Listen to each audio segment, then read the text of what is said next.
Traditional IAM, or Identity Access Management, was built around people. Agentic AI changes the equation of identity. What's changed? And how do organizations get ready? You're listening to Defense in Depth. Welcome to Defense in Depth. My name is David Spark. I'm the producer of the CISO series. And joining us, a guest co-host, one of our favorites, Yaron Levy, the CISO of Dolby. Yaron, say hello to the audience. Hello, audience. Thank you, David. So thrilled to be back here again. That is the sound of Yaron's voice. You will hear it often throughout the show. Before I begin with the show, I do want to mention our fantastic sponsor, and that would be ActiveState. Fuss-free open source. Managed and secured for you across any language and delivery method you need. The result? Innovation-focused devs and a more secure software supply chain. That's ActiveState. Guess what? We'll be talking about that a little bit later in the show. But first, Yaron, I want to talk about today's topic. So we live in an age of shifting identity. As the NFL CISO Thomas Maldonado pointed out on LinkedIn, managed identities of autonomous agents creates new and or expanded variables on issues of ownership, scope, lifecycle, and monitoring. So I'm going to start with you just to set this up. Do we need to scrap the whole model of identity and access management for humans as we prepare to bring on AI agents, or can the model we currently have be adapted? What do you think? I love this, and I actually love your question because I don't know if my view is a little bit contrarian here. I don't think that agents fundamentally change anything we do.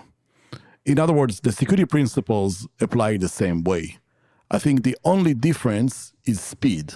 But I don't know that we need to change anything from the model itself. But let's talk about it. I don't know. This is an interesting conversation. I would argue against that, and I'm interested to know what our guest thinks of that. Let me bring him in. He is the CISO of Galileo Medical. Thrilled to have him back. It is Will Gregorian. Will, thank you for joining us. David, Yaron, always good to be here. What are we going to do now? Matan Agazan of Collective said, quote, "The hardest part is mapping intent to action when autonomy is moving. Context boundaries just keep blurring." Daisy S. of YUJ Design said, quote, "In a traditional IAM setup, a service account has a fixed scope, but an agentic AI is dynamic by nature. We're going to have to stop managing who they are and start managing guardrails for what they can do. The ownership piece you raise will be the biggest hurdle for legal and compliance teams this year." So, Yaron, I argue it is different per kind of what Daisy just said is you're going to have to really manage by guardrails. It doesn't really matter as much the identity, or it really is what they are trying to do. What do you think, Yaron?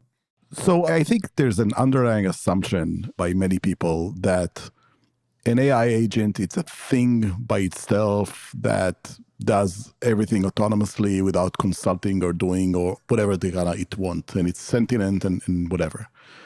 Maybe we're going to get there one day. I don't think that's where we are right now. And if you think about, IAM, Identity and Access Management, at the highest level, there are three major components. There is the authentication piece, like who you are. There's the authorization piece, like what are you allowed to do? And there's the audit, like what did you did?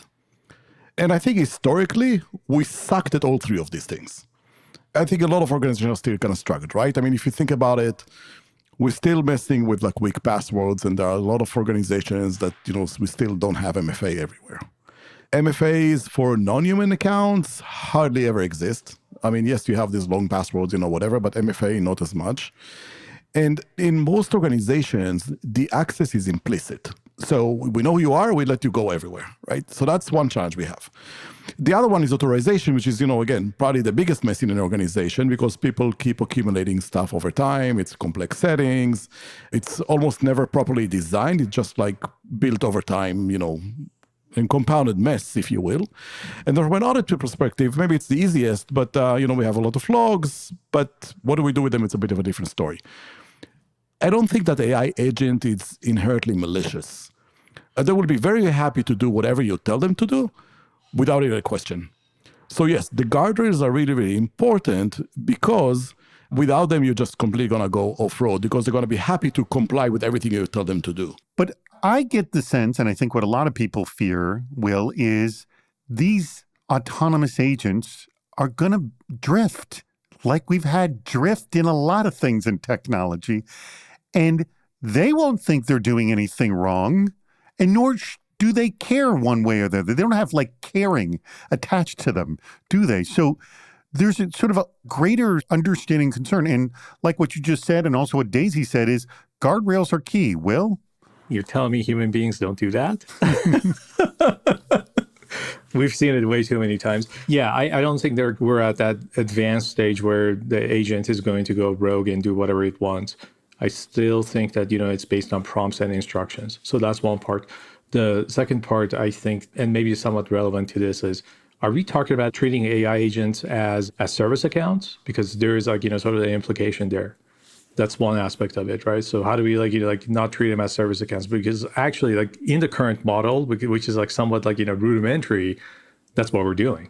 That's literally all we're doing, because none of our access models, matrices, whatever the case might be, can support the advanced side of the topic. So we're kind of treating them like service accounts.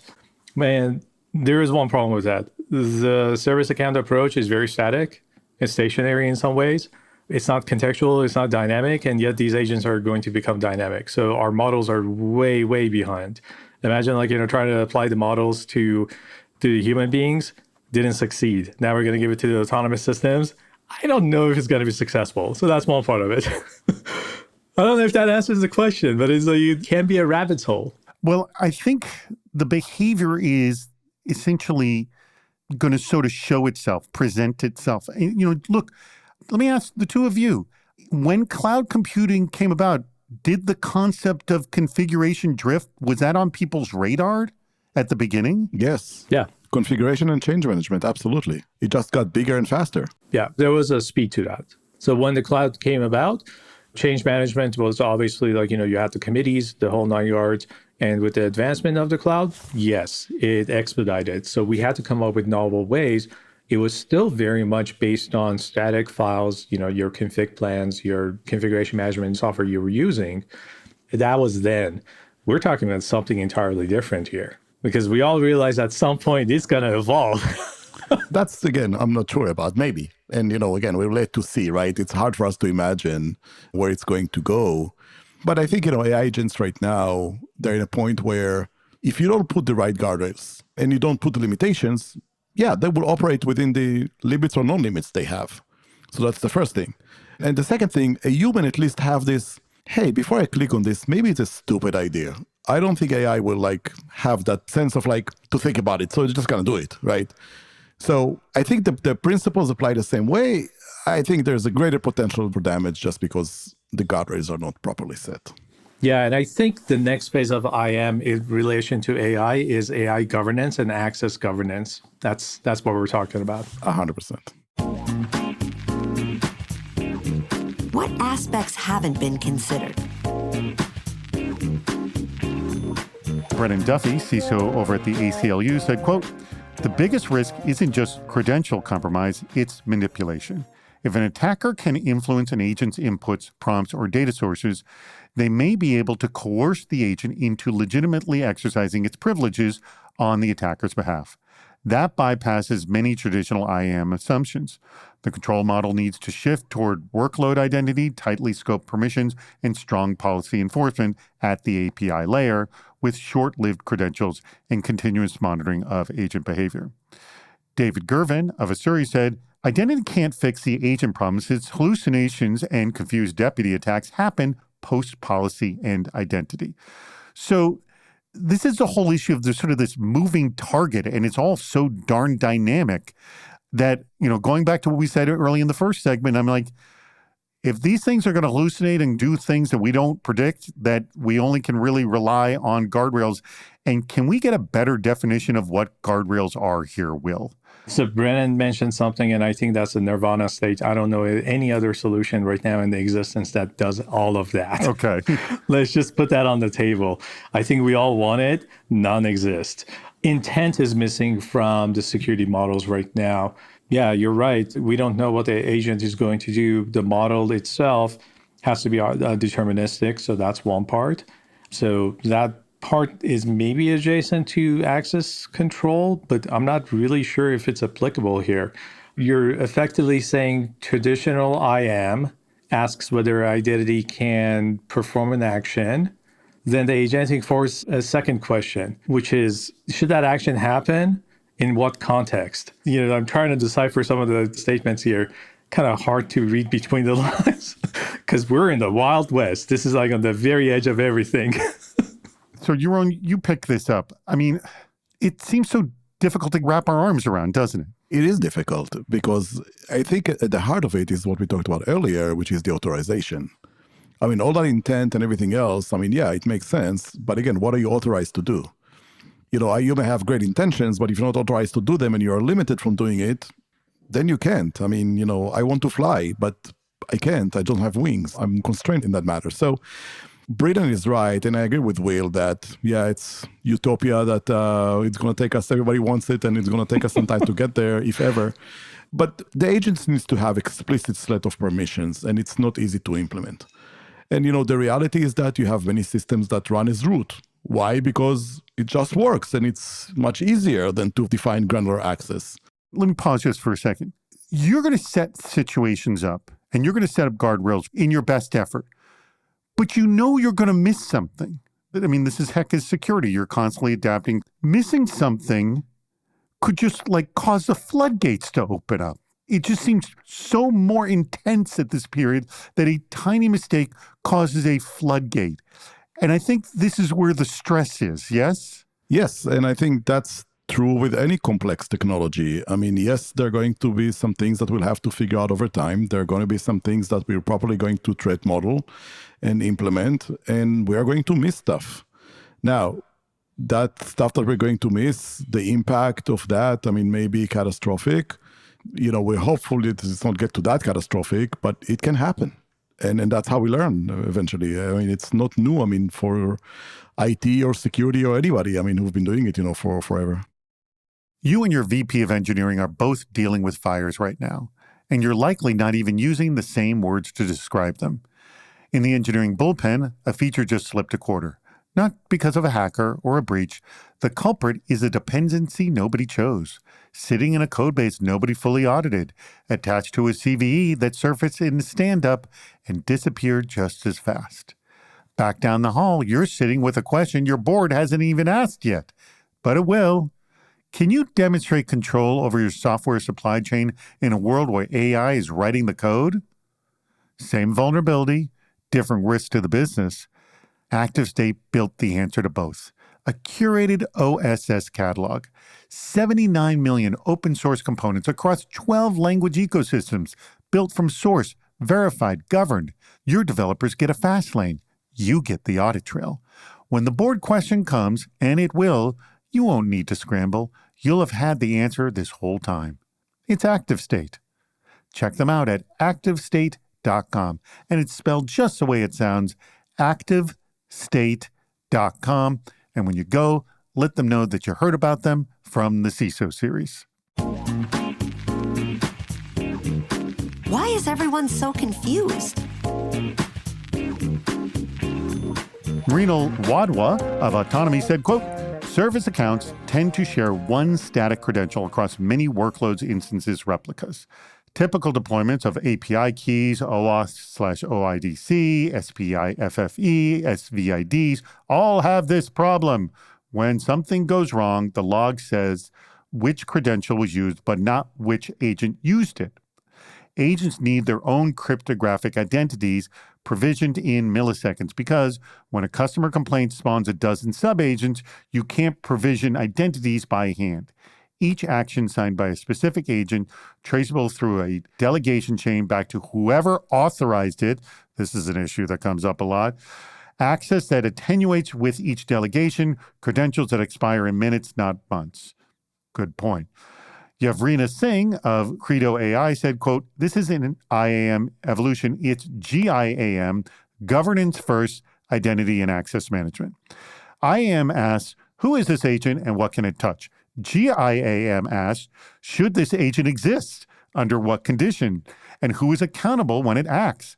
Policy, accountability chains, and sanction boundaries have to be defined first.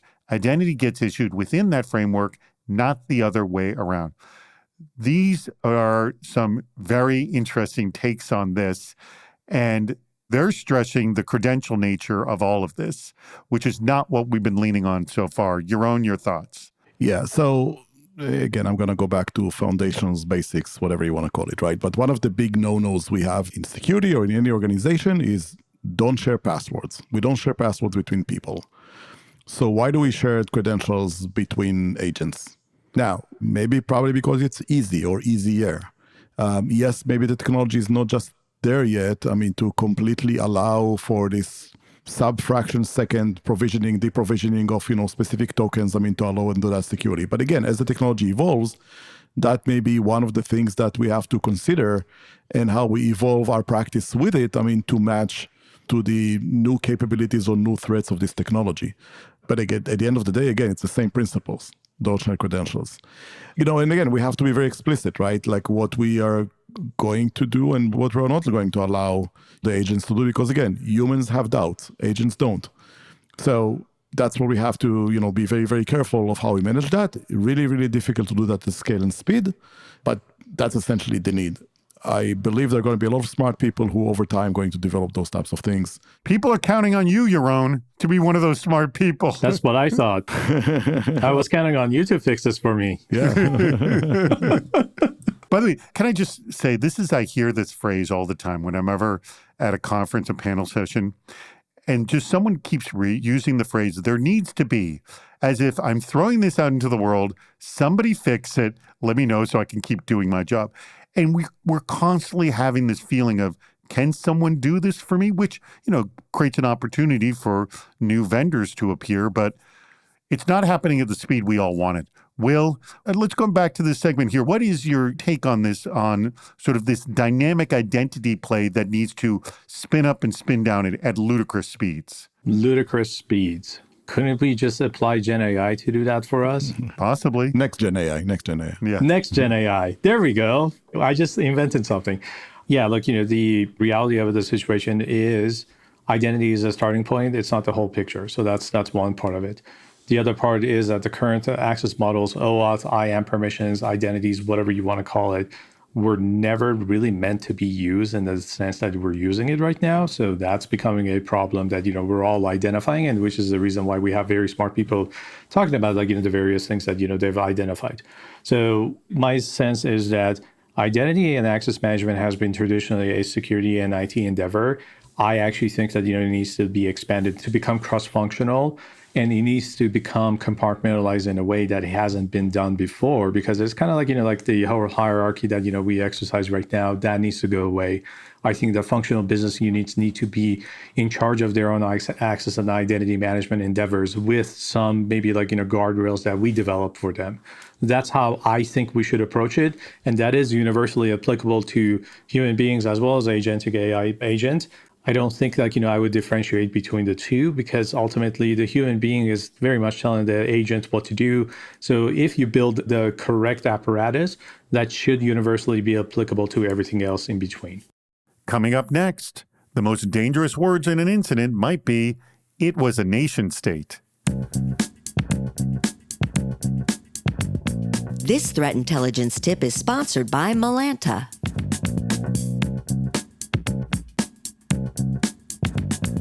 When something big hits, everyone wants a name. The board wants to throw a threat actor under the bus, and the pressure to deliver attribution fast is enormous. But early attribution is frequently wrong, often premature, and most of the time, it doesn't change what you actually do to defend yourself.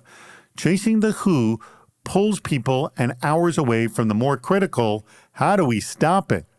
Mature threat intelligence programs treat this analysis as a governed process, not a gut call. The U.S. intelligence community has long codified this in its analytic standards, which require analysts to express and explain their uncertainty and to make their confidence language match the real likelihood. This forces you to test several explanations against the evidence rather than marrying the very first one. So do two things. First, ask whether knowing the attacker's name actually changes a decision you're about to make. If it doesn't, treat it as interesting background, not a priority. Second, put a confidence level, high, moderate, or low, on every assessment so leadership knows how much weight to place on it.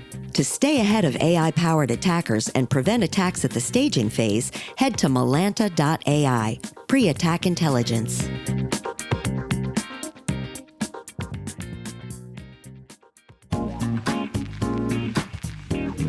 Who owns this issue? Adrian Mercer of AutoQuill AI said, quote, "The ownership question is the one that's going to trip most companies up first." I will agree with that. We deploy AI agents for client operations, and the moment an agent takes an action with real business consequences, nobody's sure who signed off on it. This is what we talked about, like who owns it in the previous segment. The tooling for agent-level audit trails barely exists yet. So there's definitely a desire for that. Good points by Adrian. Also, Nicholas Imperillo of GeoComply said, quote, "Lifecycle and monitoring are particularly top of mind for me as agentic AI scales, since static service accounts approaches won't cut it for truly autonomous behavior. I've been tracking the ERC-8004 protocol, the on-chain trust layer for AI agents with identity, reputation, and validation registries, as one interesting emerging standard in this space." So kind of interesting. Two things I think are key here, what both Adrian and Nicholas said. One is we need to know someone who owns this, but it's not just that. I think it can't just be an individual. It has to be sort of a network, because you can't rely on one human to find that one human to deal with this one agentic agent. And then Nicholas said, about hopefully having some standards for all this, which I think everyone's desperate to have a standard, but geez, when is that going to come around? When is anyone going to agree on that? Will? Yeah. So first of all, we're talking about blockchain, right? On the second point by Nicholas. I don't know any enterprise, or I don't know any contemporary of mine that has blockchain implemented in the enterprise. It's nonetheless a novel approach, but I think it's far too complex. And most of us don't have enough time for that complexity. So we have to move considerably quicker. I would hope that, we would free up enough time to maybe consider it, but I don't know if that's a reality any of us can afford in today's time and day. Related to agents, I would say that no single team owns it. Everybody owns it. So disseminate it and distribute it among everybody correctly, maybe democratize the whole risk ownership. And then ultimately, I do think security has a say in it. Maybe security starts the conversation and sets the expectations around what should happen, but we wouldn't own it. And right now, where we are, even today, as long as I've been doing it, somehow IT and security end up always owning the risk. But in this world with the agents, we cannot, because every team has a different approach to the agent use. You know what's going to be needed for this? Because I'm hearing this again and again and again, everyone needs to be responsible. There needs to be a huge fund for the whole security industry in general. Big PR campaign that says, hey, we can't take all this risk. Everyone needs to be responsible. It would be wonderful if everyone listened to this podcast, but it's only the cyber people who are listening. True, and it's incumbent on us to obviously communicate, so soft skills matter quite a bit. Maybe we can use AI to communicate as well as we do, but ultimately, we got to communicate. And you're right, it's not ours to own, but somehow it ends up our problem. Yeah, you're going to figure a way to get it off your plate. All right, Yaron. I'm trying to get out of it. Yeah. As we're closing this conversation up, let's start with some positive, what we can do next rather than, I don't know. So what could we positively do to start preparing us for something that feels so confusing and we're not waiting for that needs to be moment, if you will? Yeah, so it's probably, again, starting to be a little bit more proactive. And if I'm just going to draw on past experiences, the way I view where we are today with AI is kind of where we were with cloud 2009, 10-ish timeframe where, the whole thing kind of started, right? And back then, same conversations. Who's going to own it? Who's going to manage it? What's going to be the security controls? We don't have anything. We don't have any, guidelines. We don't have any frameworks or anything else. And a lot of us in the industry came together, part of the Cloud Security Alliance, and, through collaborations, volunteering, we figured it out. Yes, it took us some time. I mean, the first frameworks didn't come out probably until 2012 or 2013. So it took us 2-3 years, to do that. But again, through collaboration in the industry. So I think on the positive side, that collaboration exists also today. I see a lot of good work that is done by various groups in the industry. OWASP, Cloud Security Alliance, and others are collaborating and trying to figure this out. It's going to take some time. Like everything else, it's new to everybody. It's moving way faster than anything we have seen, before. It's hard for us, to adjust to that speed. But I think we're trying to do the best we can, but it will be a while until we go have something more solid. I get the feeling, and tell me if this is how you see the industry sort of unfolding here, is we're going to learn a lot from other people's mistakes. And the hope is the mistakes aren't ours. Yeah, that's all the time in security, right? We've seen, I think there was this company a couple of weeks ago, I think I saw them on X, that their AI agent deleted their entire production environment and the backup environment because of some access token, that was left out there or something or another, right? Yep. to the point where I think they said they may be even going out of business. I don't remember exactly, but it was really, really, really bad, right? Adrian Sanabria maintains a list, and you know what? There is a link, and I'll figure it out and put it up, but he maintains a list of, I don't know if it's just your own stupid mistakes, but companies that have truly gone out of business because of some kind of cyber attack. Interesting. Yeah. It's not that long a list, believe it or not. Yeah, that'd be good too. Yeah. But again, bad things were going to happen. I think we need to recognize that. We just need to be able to figure out how to respond to it quickly, and just do the best we can. But we don't know what we don't know. This brings us to the portion of the show where I'm going to ask both of you, which quote was your favorite and why? And there's a lot of interesting takes here, from guardrails to dealing with this identity to hopefully getting standards or new tooling. I don't know. Ownership. Which quote was your favorite and why? Will? Mine was Brennan Duffy's quote. There is a part of me that's a futurist. I love to see something like that.